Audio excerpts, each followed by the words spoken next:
Hello, my name is Dave Coker. Welcome to the Learning Chunk accompanying Working Capital. And like all these learning chunks that we've done to date, we're going to start out by asking a rhetorical question.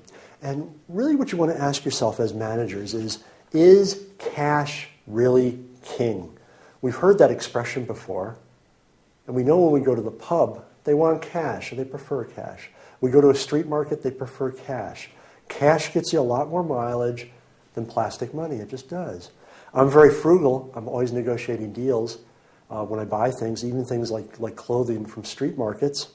I will negotiate a price. I will negotiate a certain price, and then I'll offer them cash. So cash in many ways is king. But from a business's point of view, part of the mission that you're going to have as managers is to understand the importance of cash, to be able to answer the question, is cash really king? So when we go through this lecture today or this discussion, we're going to have two key outcomes. And the first one is we're going to talk about everyone's favorite subject, money. So we all like to talk about money, don't we? But we're going to talk about money in the context of working capital. In the context of businesses, how much cash do they have to keep on hand in the form of working capital to achieve the corporate directives? That's something that managers like yourself, when you achieve positions in industry like I know you're all going to do, you'll have to understand. It's a question you're going to have to deal with. And we're going to understand what happens if the money just ain't there. In other words, the working capital isn't there. You've run out of cash. When that happens, you'll understand exactly why we say cash is king. So as managers, why should you care about working capital? Well, once again, when we go through these questions or these learning chunks, we try to find quotes from knowledgeable investors. And it isn't difficult, don't get me wrong. It isn't difficult. I shouldn't have said trying, because these things are all around us. As students of the market, we all know about these things. Benjamin Graham said something very interesting. My technique confines itself to the purchase of common stocks at less than their working capital value. Benjamin Graham, for those of you who might not know, but it's right on the tip of your tongue, I'm sure, was the teacher of a guy that I'm sure you've all heard of named Warren Buffett. Buffett studied with Benjamin Graham. I've got a few of Benjamin Graham's books.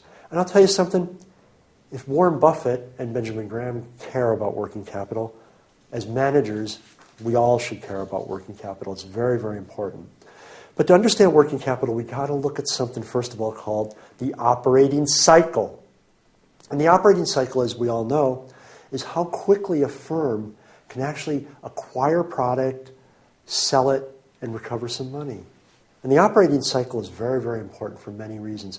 One thing that we know that's incredibly important about the operating cycle is execution time. Execution time definitely matters. And there's a couple different extremes we'll look at to try to understand why execution time matters. If we have a short operating cycle, that means that we can invest some money. We invest some money to acquire some product, and over a relatively small period of time, we sell the product, and our capital that we invested, our working capital, is released back to us.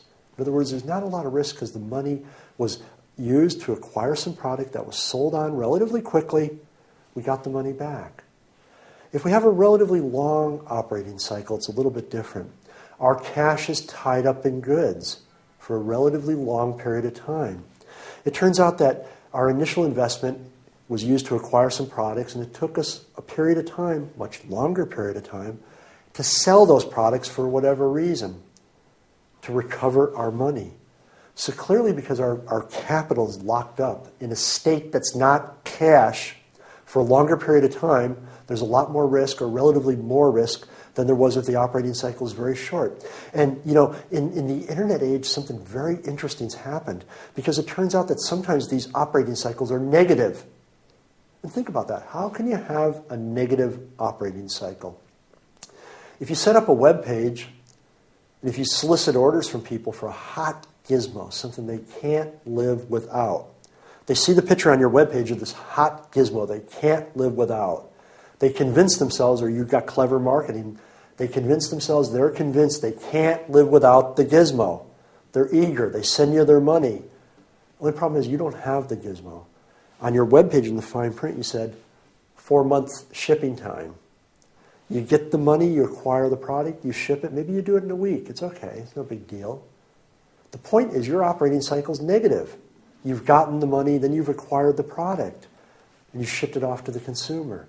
There's other entities, other organizations, or other groupings we could look at called fast-moving consumer goods. And those have typically the shortest operating cycle. They move very, very quickly, as opposed to companies that might take a year to sell a product. So it turns out when we look at these things, like a lot of things in finance, neither one is good or bad. You can't say a short operating cycle is good, a long operating cycle is bad. It's all relative. And even a long operating cycle can be profitable. It's very important that you understand that. However, it does turn out that the quicker we can do this, the better. We've got a very nice diagram here that I've put together. We've got what we call the operating cycle in the middle. And it turns out when we look at the operating cycle, we go from cash up and across to inventory. In other words, we use our cash to purchase our materials, which are used to create a product, and that product goes in inventory. The product is sold to customers. The customers then become debtors of the enterprise. And then the debtors pay us our money, and we recovered our cash. And we go round and round and round like that. And clearly, if we can minimize the amount of time that our money is tied up in inventory, that's good, because things can happen if you're not totally sure about this. But how short could this cycle be? Well, operating cycles, guys, can even be negative, as we mentioned. The customers pay for the product, then it's actually ordered and delivered to them. But a cycle can be very, very short. We could actually see situations where the customers order something on the web page, the business gets the cash, only then do they acquire the raw materials to build the product, to ship to the customers, in which case they've realized their delivery. So the cycle can even be negative, we said. But an interesting question would be, what would happen if this cycle slowed down some? What if the cycle really slowed? Well, this would manifest itself as a couple different problems. And the first one would be reduced profit. And that's not so bad. Instead of making a profit up here, you're making a profit here or even down there. Or maybe you're just breaking even. That's okay. It could turn out to be an outright disaster, though, as we saw in the case study. In the case study, when we looked at it, the company just didn't have money. Probably they didn't have working capital, and they had to sell their trade goods, their own seed corn, to acquire working capital. It's a complete disaster. So when we actually look at this, it turns out that we acquired some capital, and however we got the capital doesn't really matter, but almost always we have to consider the cost of that capital. So we got that capital as a certain cost. It was invested in a product. When we determine the selling price of that product, there's a few other variables we have to consider. What was the cost of raw materials? And by that we mean the actual materials used to build the product. How much did they cost? But in terms of the price, we're not done there, because then we want to look at the cost of the labor. How much did it cost us, given the raw materials, to put some human capital labor in to construct the gizmo that people cannot live without? And finally, we're still not done, because we've got to consider our indirect costs. So we got some money, we used the money to acquire raw materials to pay some folks to construct the gizmo, but there's indirect costs. There's the building, the machine, the electricity. The list is potentially endless. In most businesses, it'll be relatively small. But as managers, you have to think about all this information. It's very important that you get a good idea when you construct your selling price, not only your cost of capital, the cost of raw materials, the cost of labor, the indirect costs that go into it, but you have to put a margin in to reflect your operating cycle. If you've got a relatively long operating cycle, your cost is going to be a little bit higher, the cost of your product. So you could have two companies that are absolutely identical in every way, except one has a short operating cycle, the other one has a long operating cycle, and guess what?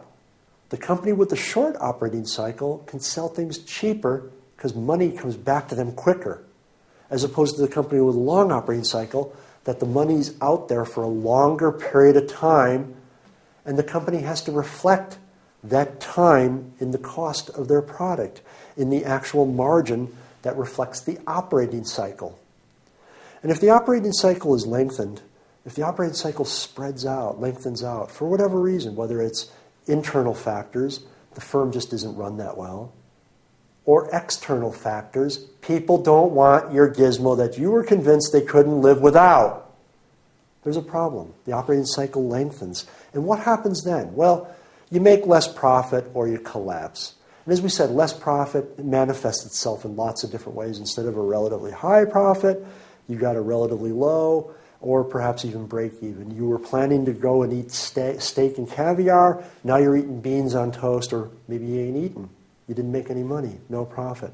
Or the firm could collapse, could be an outright collapse. Let's actually look at the collapse, because in finance, in business, we learn a lot from the mess-ups, from the failures. We learn as much or perhaps more from failure than we do from success. And if we look at a collapse, it's really interesting because we incurred debt by creating the product. Definitely did. You don't grow the product on trees and pull it down. You definitely have some debt that was incurred when creating the product. And as the cycle slows, as the operating cycle slows, we're generating less revenue. It's taking longer for us to generate a pound's worth of revenue, so we're generating less over a certain amount of time. Our costs aren't recovered. Indirect costs are always there. Buildings, machinery, electricity, heat, insurance, all these indirect costs are always there. The direct costs have to be recovered as well.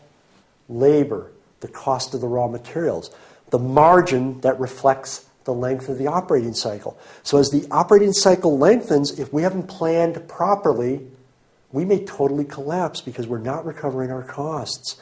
And profit in these scenarios, guess what, guys? It's just a dream. There ain't no profit. We've got an expression that describes this. Revenue is vanity, but profit is sanity. So think about that. Once again, my name is Dave Coker. This has been Working Capital. Thank you very much.